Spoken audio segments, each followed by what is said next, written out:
All right, sports fans, welcome back to the Weekend Sports Buzz. Mike Gandolfo here in studio with Haven Harrington, Carson Webb, and we are joined by a very special guest right now on the Oxmoor Ford Lincoln Buzzline. 2014 McDonald's All-American, future Kentucky Wildcat, current Dominican National team member, great poet. No, I'm just joking. Slam dunk contest champion, Karl Towns. Thank you for having me. Karl, what's going on, my man?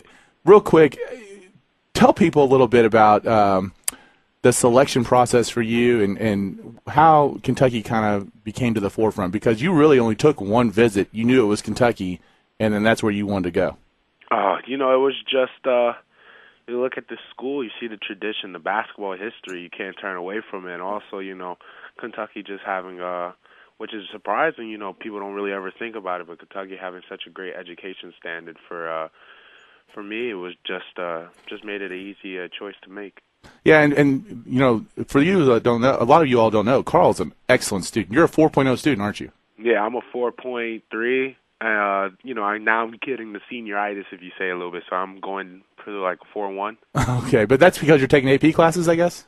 Yeah, I'm just taking a lot of classes, making sure when I get to Kentucky, I'm almost possibly a sophomore. I mean, that's incredible right there. And you're not at like a rinkety-dink public school that doesn't care about it. You're at a top-notch academic Catholic school, all-boys Catholic school, right? Yeah, if some statistics about our school, if people don't know, is that we're 17th in the world for our academic team we have at our school, and we're like one of the top 5 in math in the whole entire world. So our school is full of geniuses who's probably going to end up at Harvard and Stanford. So he's getting it done. That's great. At a high level. Congratulations. And so, thank you so much. And the one thing that impresses me, because I think truly great players are try to be great at everything they do, and that's the one thing I noticed about Karl. Karl enters into his first ever slam dunk contest, and he's not in it to just to place. He's in there to win. So tell people about how you got into that dunk contest up in Springfield, and were you surprised that you won? For me, when I stepped on the court for the 3-point contest, I thought it being one of my major positives in my game, I thought I was going to win. I shot really too slow. I shot more like game instead of like a 3-point contest. Yeah, because you didn't get through the rack. I didn't get through 2 racks, and I was already at 13, so I was more likely going to make it to the finals if I shot quicker. But it's okay. At least if it goes in the game, then that's what matters. But after losing that, I told the guys, I was like, Stanley Johnson, who was good friends with me and everything, was saying, yo, bro, just join the dunk contest. You never know what may happen. I was like, nah, I don't know. I've never been in a dunk contest before. He's like, just do it so you could never go back and say, you never tried the dunk contest at Springfield. So I said, you know what? No doubt. So I told them during the dunk contest I'll be the last participant. And to be honest with you, with some great dunkers like Stanley Johnson, even in my school, Wade Baldwin, who jumped over you at the dunk. Over? What about that? But the thing is, people don't know he's been practicing that dunk for about a year now, so he's been able to do that since last year if he really wanted to. Well, that's what I was going to ask you. You never joined a dunk contest. You never thought about it, so you weren't planning these dunks. No, he's not at all. I didn't even have any dunks. He literally has 2 dunks. That's what these kids going on there with these dunk contests in mind. They've been practicing these things forever, and he just does it on a whim and wins. Man, that's awesome. It's funny. They were on the 6th person on a dunk contest, and I think I was the 11th. You were, yeah. I was the 11th. I told them I'll join when the 6th person was up. I didn't even have no idea I was going to join. I had no dunks planned. I just went up there and I just winged it. That's awesome. Went through the legs. It was nice. I can do that. Yeah, not bad. I can do that. It was good. I mean, it was nice. It was a legit dunk. He didn't jump over a 7-footer or anything like that. But no. He could if he wanted to. Yeah. So, all right, you've been watching this Kentucky team. What's it like for you to watch the current Kentucky Wildcats, and then how much interaction do you have with those guys? I think for me, I really I love watching just the Kentucky team. Come on, you're going to Kentucky. You always want to watch every game. You become the biggest fan, and I just watch the Kentucky team, and I see a lot of talent. you just see NBA players mostly walking around the court, and it's so funny because years to come you're going to be seeing them on TV on NBA TNT, and Charles Barkley and Kenny Smith are talking about them at halftime. So it's it's just a great feel. But I have a lot of interaction with them. They're all great kids. A lot of them are my good friends, and I just see them doing big things in life, and especially I'm just so happy to see a good friend of mine from childhood, Dakari Johnson, picking it up recently. Yeah, he's been playing just amazing. So during the recruiting process, do those NBA Kentucky players ever reach out to you to kind of talk to you about going to Kentucky? Nah, they really didn't, because we were so focused on when we ever had the chance to talk to each other, it was always during the Dominican team, and we really never got a chance to really run into each other's paths a lot. So once sometimes I ran into them, it wasn't even about Kentucky. It was more about just, have a great game, how's life and everything. And then probably, and correct me if I'm wrong, but probably one of the best experiences for you in the last 4 years is being able to play on the Dominican National team. A lot of your other peers out there get to play on the under 17 team and whatever, and play with a lot of the guys that are at their level, or their age group. But you got to go play with pros. Yeah. What was that like? Oh, it was a beautiful thing. It's different. Everyone wanted me to play the AAU circuit and everything, but how can you turn down a chance to play professionally during the summer? That's just, for me, I thought that was an easy decision to make, and, play professionally the whole summer.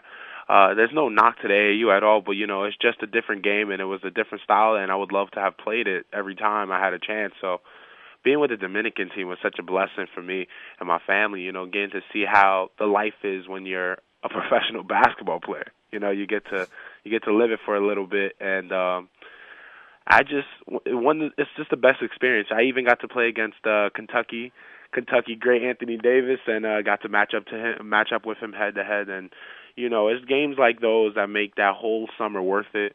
And you get to practice so hard with Al Horford, who would have been an all-star this year if he didn't tear his pectoral muscle, and was just Jack Michael, who's an overseas superstar, and just everybody, Francisco Garcia. And when you play games and you play with a team like that, when you come back, you learn so much that it changes the game, especially high school basketball to you. Well, I think also, to me, a lot of the times when you're playing with the other 17-year-olds out there, you kind of get grouped in as this great kind of player, and you got to be the leader, and you can learn leadership from that. But when you get the chance to go play with those pros to teach you how to approach it every day and how to go about it on a daily basis, and to them, you're a good player, but you're really just like this 17-year-old kid who's trying to make a name for himself. Mm-hmm. That humility in there, was that part of it too? For me, when I played on the Dominican team, it was a whole different style than you ever see in AAU. You don't learn the ways of watching tape. There's such an art of watching tape that people don't realize that I had to go through so much with the Dominican team for 2 years. Practice skills, habits. Everything you do on the Dominican team has to be done at a professional level, and I just learned so much of that from the Dominican team that when I came back to St. Joe's and watching games, we were able to dissect the opponent even more and study even better for our upcoming games. And I think when you play in the Dominican team, the best part about it was that how humbled you get.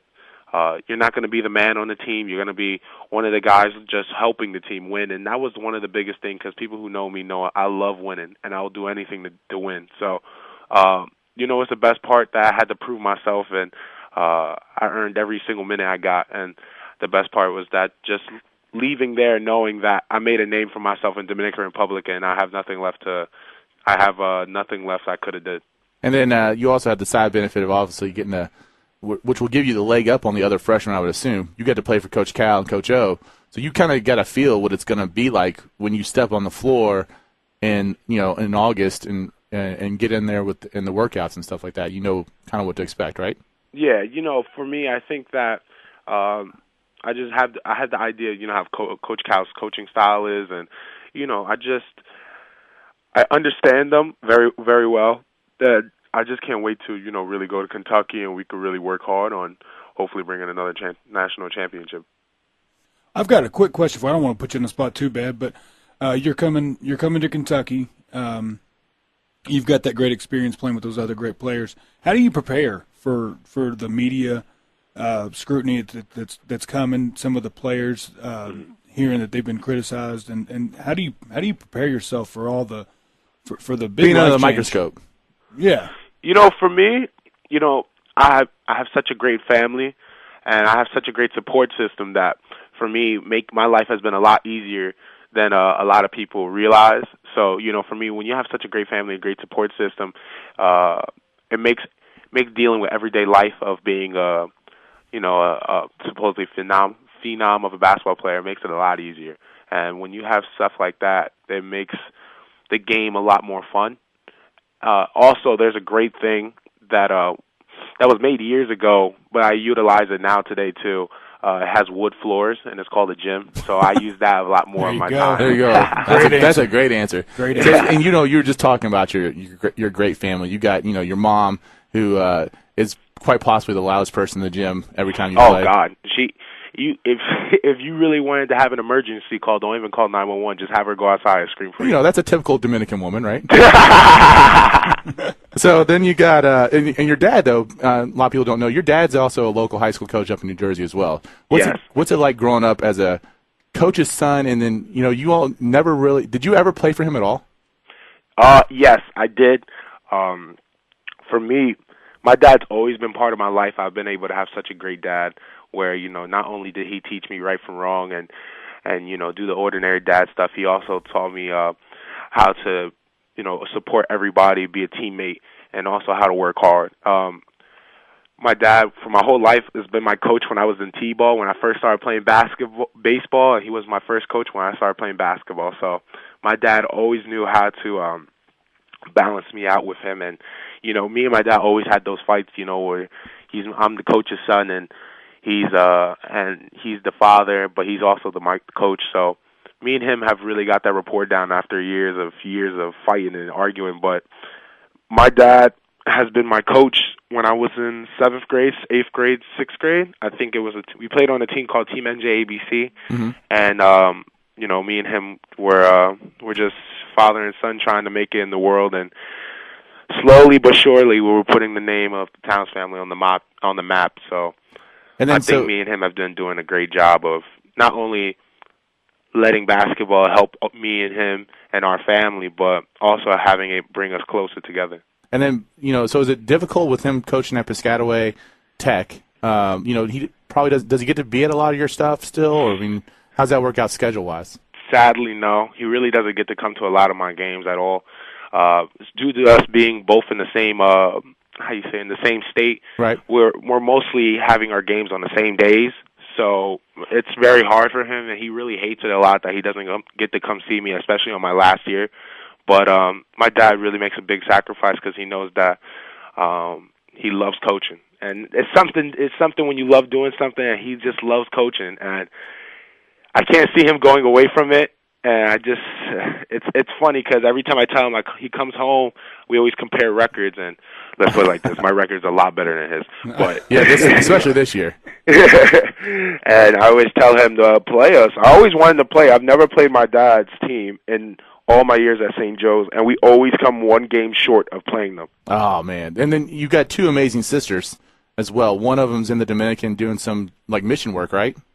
I have one sister. One she's sister. Here. Yeah, she was in the Dominican Republic, but now she is come back for a little bit. She's with me a little bit more, so I'm always glad to have my sister around because I haven't really got to see her in the last 2 years a lot. I really haven't got to see her a lot, so it's always I'm always glad to see her a lot more now. Well, and Karl, I just really appreciate you coming on.